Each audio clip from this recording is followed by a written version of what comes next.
folks, Sam Pruitt. I'm back here at J&L Laboratories in the Permian Basin, and I'm here with Hector Martinez, and I'm the lab manager here at J&L Laboratories. And we're going to talk to you about solids analysis using XRD and XRF. Yes. Let's go. Okay, here we are. So J&L Laboratories uses XRF and XRD technology to analyze solids for oil and gas producing assets. We've got the XRF right here, the XRD here. We have Hector Martinez right here to explain to us how it works. For starters, Hector, when you receive a sample, how do you process the sample? Once you receive the sample, it is exposed to xylene and a water rinse. That will take care of any excess hydrocarbon and salt that could potentially interfere with the X-ray and reading of our customer sample. Okay. So Hector, once you process the sample, you then put it on the XRF.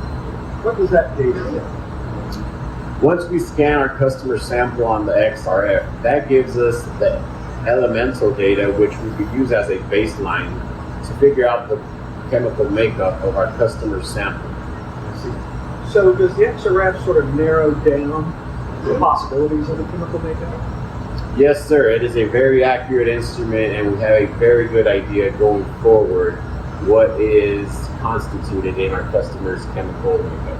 And that improves the accuracy of the results. Absolutely, without a doubt.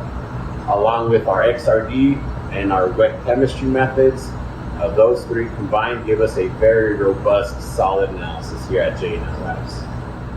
So Hector, what does XRF stand for? XRF stands for X-ray fluorescence. And does it work in a way where you bombard the atom with X-rays, which makes the atom unstable, too much energy?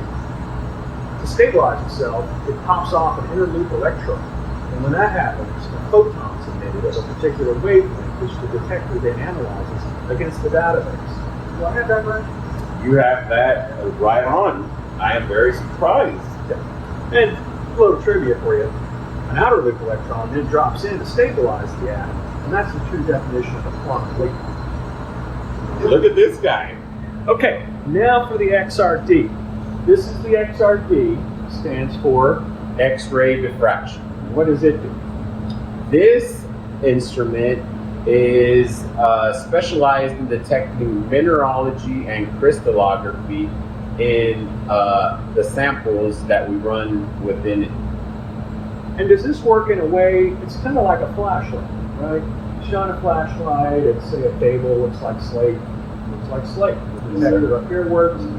This actually shines an X-ray flashlight in a sense, which then reflects back a particular wavelength that the detector then detects, and we see all this business here. Again, spot on. Very impressive. Looks hard deceiving, apparently.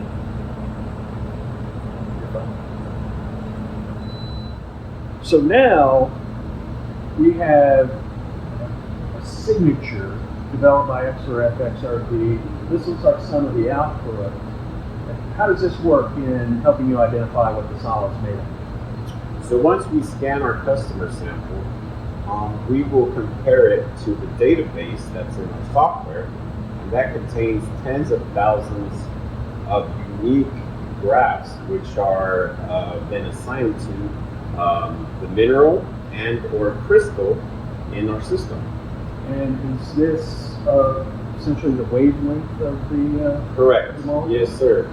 Again, very informative, very knowledgeable. How much of the technician's input is required versus identified within the system? The system and software itself is very smart, very accurate, but the final say is going to be done by the technician themselves. We will take the XRD data, we will take the XRF data, and a little bit of wet chemistry on the side just to verify what the XRD and the XRF are suggesting it is true. And now, here on the screen in front of you is a completed solids analysis from J&L Laboratories. As you can see in this example, the solids analysis will qualify and quantify the particular elements and minerals within the sample, from the percentage of hydrocarbons to salts, iron oxide, calcium, and silicates, among others. Plus, there's an included picture of the sample when tested. This information will help our clients in mitigating oil and gas production issues to maximize the return on their oil and gas producing assets. If you'd like to learn more about solids analysis using X-ray diffraction and fluorescence technology, give J&L Laboratories a call and we'll tell you all about it. Thank you for watching, and we look forward to seeing you in the lab.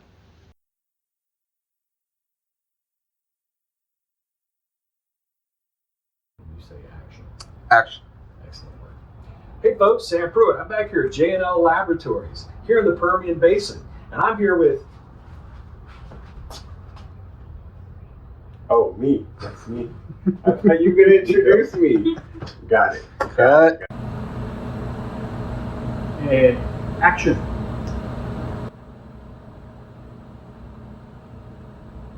And here we... What's XRF stand for? How does it work? Do it best. That it? Yeah. Well, you didn't tell me how to do it. Oh, You already say X-ray fluorescence? you already said what it stands for. I didn't say how it works.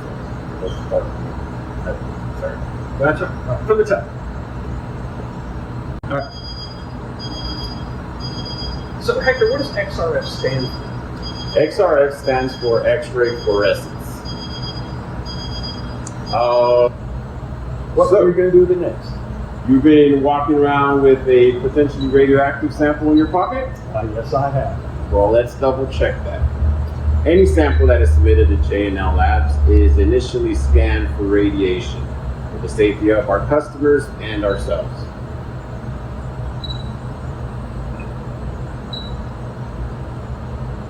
Your sample is not radioactive, Sam.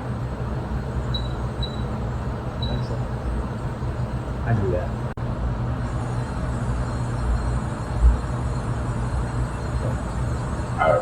You usually start these things. I'm waiting. Tripod a few inches further back. No, it's good. This is good. I got a lot in. Wide, Got it. short in stature. But... Yeah.